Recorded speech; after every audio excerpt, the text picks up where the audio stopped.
이제 저희가 얼마 전부터 이제 사사기와 이제 룻기의 본문으로 말씀을 함께 보고 있습니다. 이제 지난주에 이제 이정학 목사님께서 이제 못하는 전쟁, 안 하는 전쟁이라는 제목으로 말씀을 전해 주셨습니다.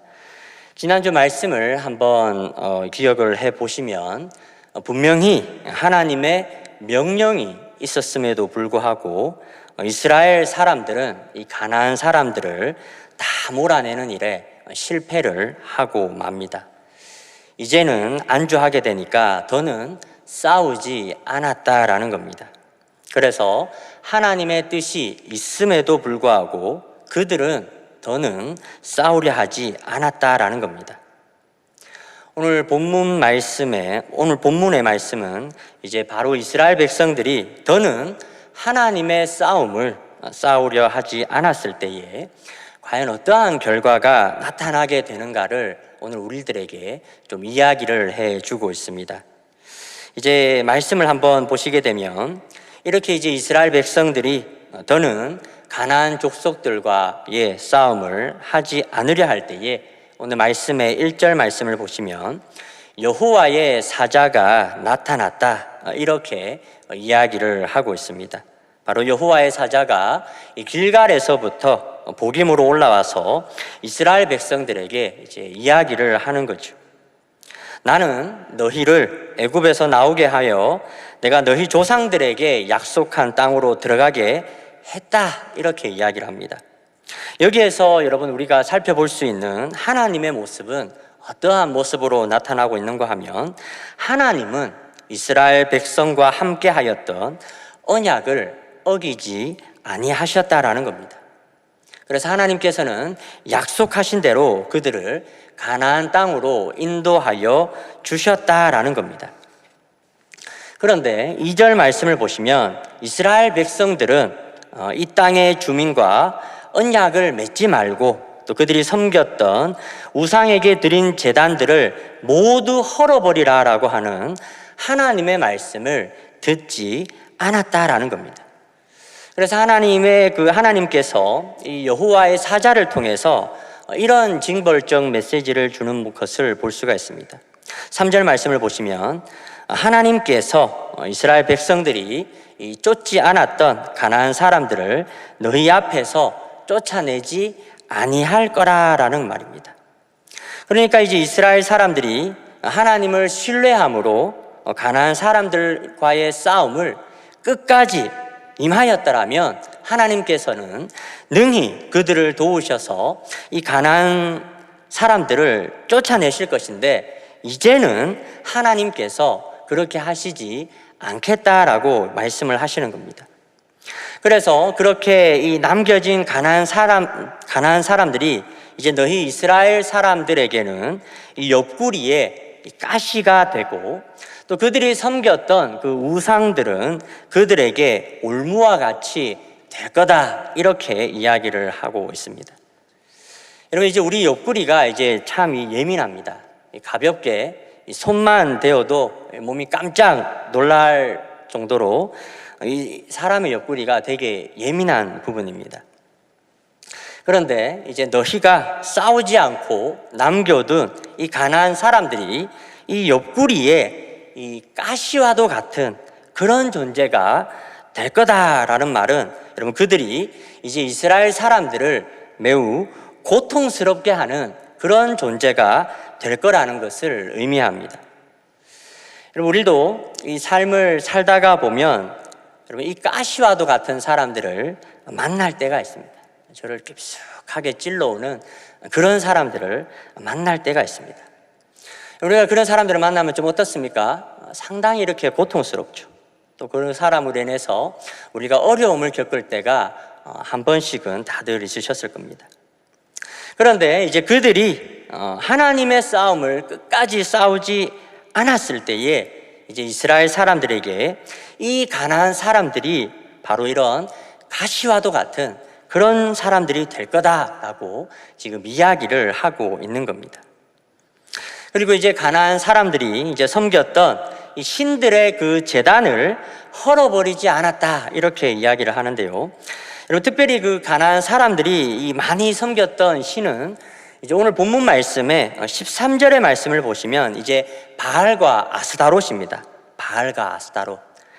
특별히 이제 농경 사회였던 이 가나안 지역이었기 때문에 이 비와 구름을 관장하는 신이라고 알려진 이 바알은, 또 바알신 숭배 사상은 이 풍요로운 그런 삶에 대한 기원이 이제 그 안에 담겨져 있는 겁니다.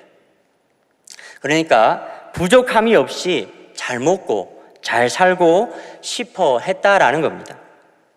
그런데 이제 이런 풍요로움에 이스라엘 사람들도 유혹이 되어서 바알신을 너희가 섬기게 되면 그것이 바로 이스라엘 사람들에게 덕과 같이, 올무와 같이 될 거다라는 겁니다.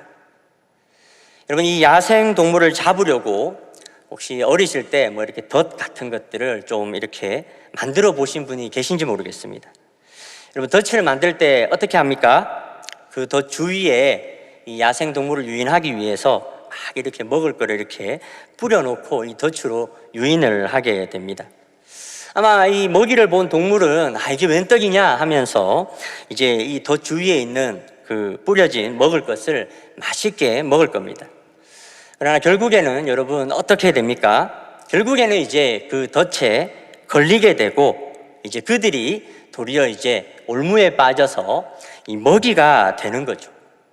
바로 죽음으로 내몰리게 된다라는 겁니다. 이와 마찬가지로 이스라엘 사람들이 그 헐지 않았던 그 가나안 사람들의 그 신들 때문에 그들이 하나님을 저버리고 또 하나님을 더는 의지하지 않고 눈앞에 그런 풍요로움과 안락을 쫓아서 이 세상 신들을 섬기게 되면 그것이 그들을 죽음으로 몰고 갈 수도 있는 무서운 올무와도 같이 될 거다, 이렇게 이제 이야기를 하는 겁니다.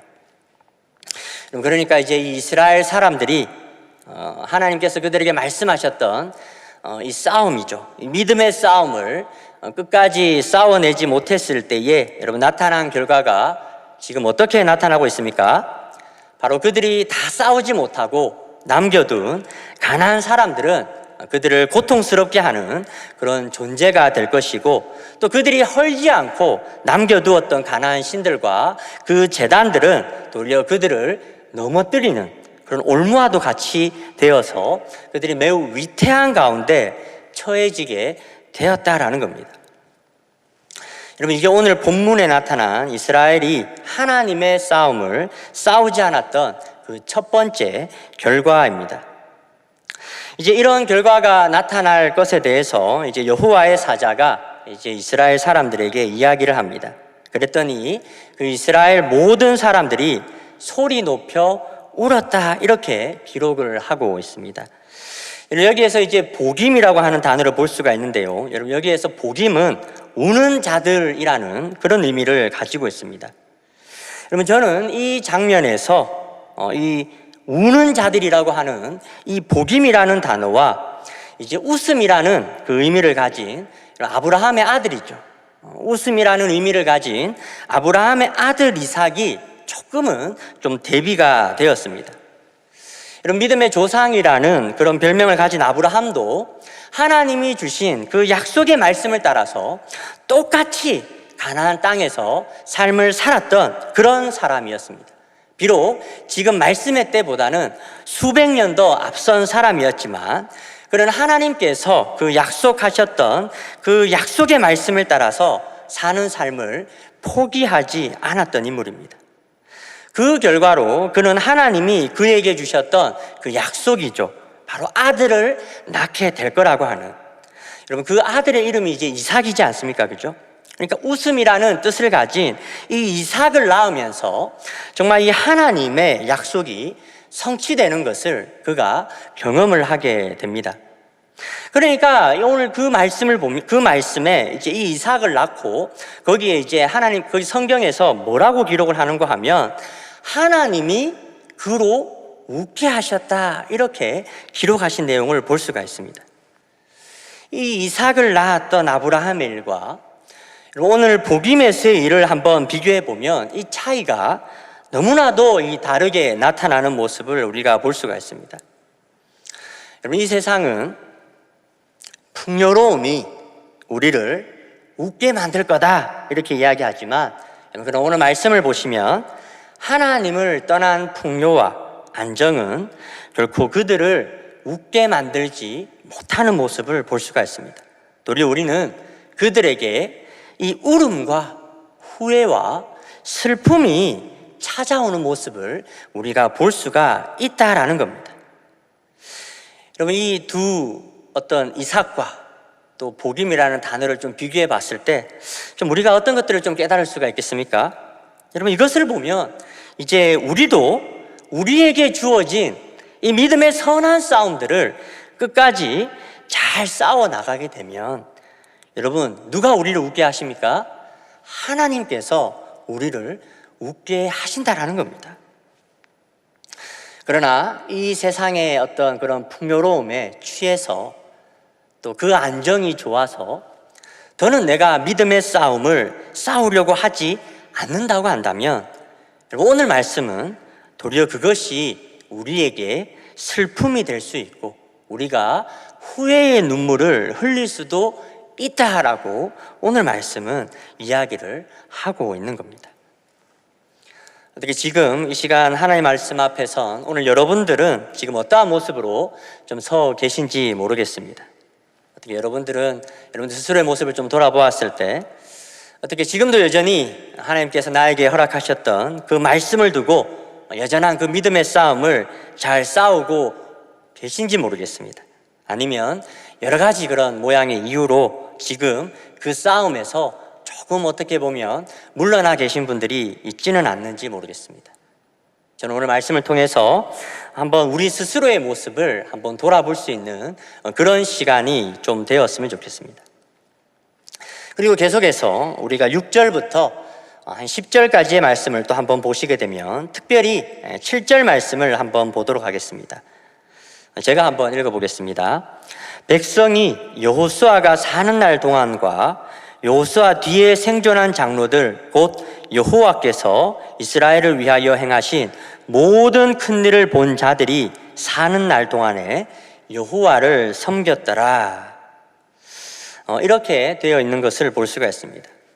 그러니까 이제 여호수아와 함께 이스라엘을 위하여 행하신 하나님의 큰 일들을 경험한 사람들이 사는 날 동안에는 이스라엘 사람들이 여호와를 섬겼다라는 겁니다.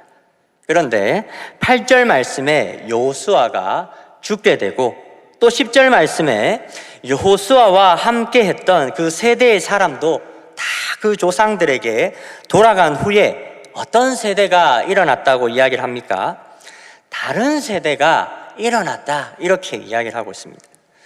그러면서 이 다른 세대의 특징을 우리들에게 이야기해 주고 있는데요, 이 10절의 후반부의 말씀을 보시면 이 다른 세대는 여호와를 알지 못하며 또 여호와께서 이스라엘을 위하여 행하신 일도 알지 못하였더라 이렇게 기록하고 있는 것을 볼 수가 있습니다.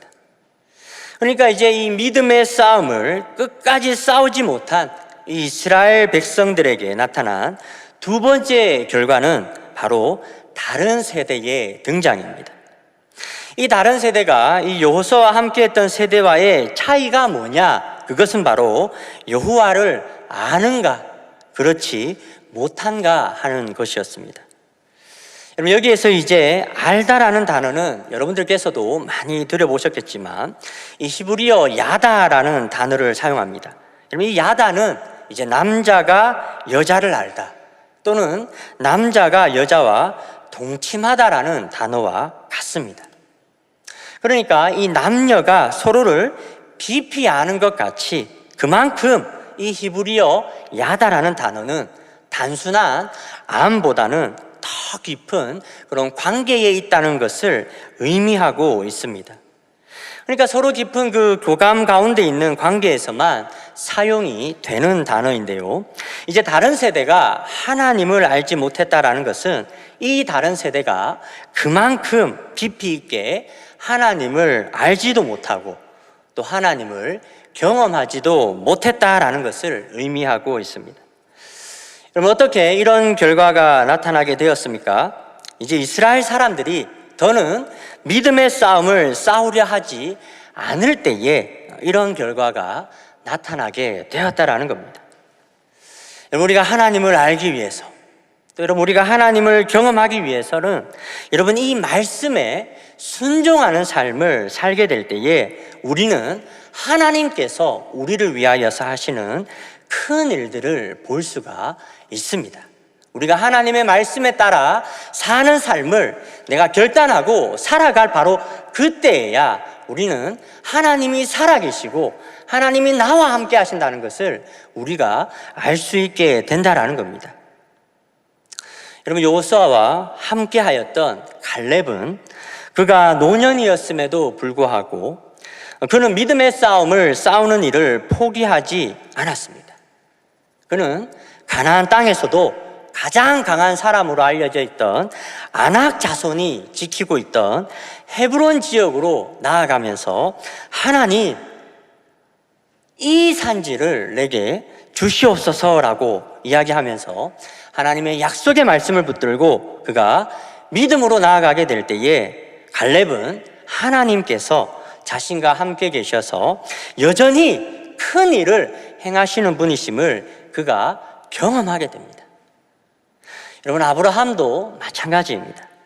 그가 하나님께서 약속하신 그 말씀을 따라 그가 한 번도 가본 적이 없는 가나안 땅으로 내려가게 되었을 때에 그곳에서 많은 위기와 어려움들을 만나게 되지만 그러나 아브라함이 이 하나님의 그 말씀을 따라 사는 삶을 포기하지 않았기 때문에 그는 자신과 함께 하시는 하나님을 경험하게 되는 겁니다. 그런데 이제 가나안 땅으로 들어선 이스라엘 사람들이 더는 하나님의 말씀을 따라 사는 삶보다 더는 믿음의 싸움을 싸우려 하지 않았을 때 어떠한 결과가 나타나는가 하면 이제 여호와를 알지 못하는, 여호와를 경험하지 못하는 그런 전혀 다른 세대가 일어나게 된 것입니다. 왜 이런 결과가 나타나게 되었습니까? 그들이 이제 안주함으로 더는 하나님의 싸움을 싸우지 않을 때에 더는 하나님의 말씀을 지키며 사는 삶에서 멀어지게 될 때에 이제 그들은 하나님을 경험하지를 못하는 거죠. 그들이 더는 믿음의 싸움을 싸우지 않을 때에 다음 세대들이 볼 게 없어진다라는 겁니다. 그러니까 이제 다음 세대들이 하나님이 행하시는 큰 일들을 또 하나님의 그 살아계신 그 역사들을 경험하지도 못하고 알지 못하게 된다라는 겁니다. 여러분, 안 그래도 최근 한국 교회에서도 이 다음 세대를 염려하고 걱정하는 분들이 많이 있습니다. 이 젊은 사람들이 이제 자꾸 교회와 하나님을 떠나고 있다라는 겁니다. 그 원인에 대한 많은 고민들이 있고 또 여러 분석들이 있을 수 있겠지만 그러나 저는 오늘 말씀을 좀 묵상하면서 저는 그 원인이 오늘 믿음을 가진 앞선 우리들에게 있지 않나라는 생각을 좀 한번 해보게 되었습니다.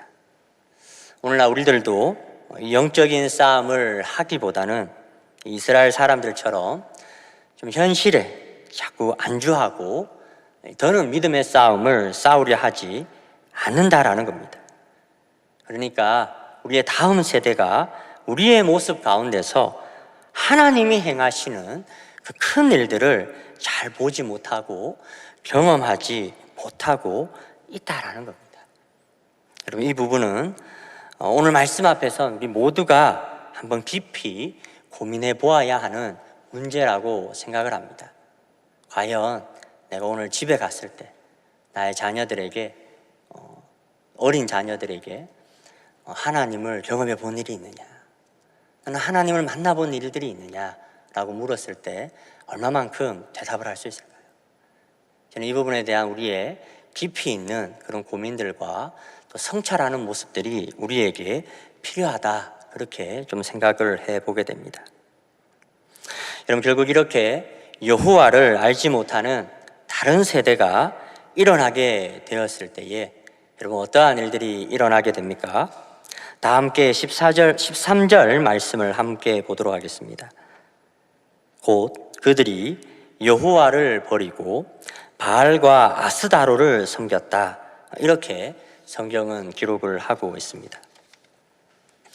결국 여호와의 사자가 이 복임에서 이야기한 내용처럼 하나님의 명령대로 이행하지 못하여서 미처 없애버리지 못한 그 우상의 제단들에 이제 이스라엘 사람들이 올무에 걸리듯 걸려버리고 말았다라는 겁니다. 이제 이렇게 되니 14절 말씀에 여호와께서 이스라엘에게 진노하시게 되어서 이스라엘 사람들을 노력하는 자들의 손에 넘겨주시고 또 주위에 있는 모든 대적들, 특별히 이스라엘 사람들이 더는 싸우지 않았기에 남겨진 가나안 사람들이 그들에게 가시와도 같은 존재가 되어서 그들이 고통을 당하도록 하셨다라는 겁니다. 그래서 15절 후반부를 보시면 그들이 당하는 괴로움이 매우 심하였다, 이렇게 기록을 하고 있습니다.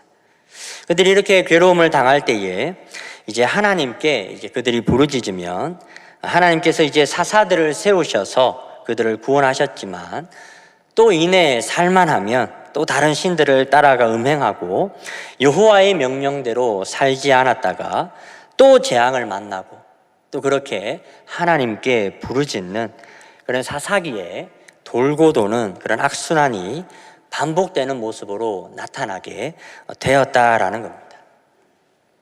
여러분, 이제 여기까지가 이제 오늘 말씀의 이제 내용이었습니다. 안 그래도 이 말씀을 묵상하면서 저는 좀 생각되어지는 것이 좀 많이 있었습니다. 이유는 오늘을 살아가는 우리들의 모습도 이 사사기 시대의 모습과 비슷한 점들이 많이 발견이 되기 때문입니다. 오늘을 살아가는 우리의 모습에도 좀 하나님의 선한 싸움을 싸우기보다는 자꾸 이 현실에 좀 이렇게 안주하려고 하는, 안정만을 추구하려고 하는 그런 모습들이 우리들 가운데 많이 보이고 있다라는 겁니다. 어떻게 여러분들은 오늘 나눈 말씀을 통해서 보면 좀 어떤 세대를 좀 많이 닮아 있는 것 같습니까? 여러분, 내가 지금 어떠한 모습으로 서 있는가를 판별할 수 있는 가장 좋은 방법이 있습니다. 성경이 이야기하는 대강령이죠. 내가 하나님을 지금 얼마나 사랑하고 있는가. 그래서 그분 앞에 내가 얼만큼의 시간을 들여서 내가 하나님 앞에 나아가고 있는가. 또 내 삶 가운데서 하나님 내게 주신 말씀의 원리를 따라 내가 또 어떠한 삶을 살아가고 있는가. 그냥 한 번쯤 그냥 눈 감고 외면하고 혹시 그렇게 또 하나님의 말씀과는 전혀 다른 방향으로 발걸음을 내디뎌 보신 분들은 계시지 않는지 모르겠습니다. 또 여러분, 이웃을 사랑하라, 이렇게 말씀하셨습니다. 여러분, 지난 한 달간의 삶을 한번 돌아보십시오. 여러분들이 얼마나 많은 이웃들을 만났고 또 얼마나 많은 아픔에 빠져 있고 시련에 빠져 있는 이웃들을 내가 사랑하였는가. 여러분, 한번 돌아보십시오. 만약에 여러분들이 한 달입니다. 한 주도 아니고 한 달간 그렇게 돌아보았을 때 딱히 생각나는 것이 없다면 여러분, 우리도 어느덧 이 세상에 속아서 이 세상의 것만 바라보고 살고 있는지도 모릅니다. 여러분, 그렇게 우리도 이 사사기 사람들의 어떤 그런 모습들과 여러분 같이 그렇게 따라가게 되면 여러분, 우리도 오늘 말씀을 통해서 보면 우리도 예상치 못하는 곳에서 가시와도 같은 그런 존재들을 만날 수도 있고 또 우리 다음 세대가 하나님을 알지 못하게 되는 그런 세대가 될지도 모릅니다. 제가 사랑부를 조금 오래 하기는 했지만 또 사랑부도 교육부서에 속해 있기 때문에 제가 주일학교 부서만 제가 10년을 이렇게 섬겼습니다. 이렇게 제가 이렇게 만나서 신방을 해보게 되면 정말 다들 이렇게 바쁜 삶에 이렇게 정신없이 이렇게 하다가 결국에는 이제 아이가 대학에 가게 됐을 때 또는 고등학교 입시에 부딪히게 됐을 때 더는 교회에 나오지 않는 그런 친구들을 볼 때가 많이 있습니다. 우리가 이 세상에 너무 정신없이 그렇게 살아가게 된다면 먹고 사는 것 이렇게 중요합니다.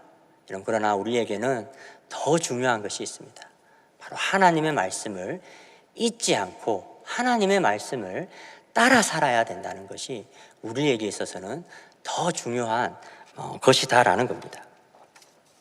저는 오늘 말씀을 통해서 좀 우리가 다시금 좀 하나님 앞에 우리 스스로의 모습을 좀 돌아보는 그런 계기가 되었으면 좋겠습니다. 그래서 참 다시 한번 좀 내가 하나님 앞에 믿음으로 살겠노라 이렇게 다짐하는 그런 시간이 되었으면 좋겠습니다.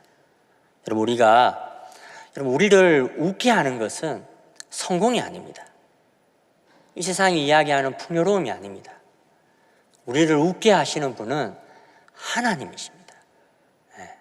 그런데 아브라함을 보면 우리가 믿음의 싸움을, 하나님의 말씀을 따라 사는 삶을 포기하지 않고 끝까지 지켜내게 되었을 때 하나님이 그로 웃게 하는 모습을 볼 수가 있었습니다.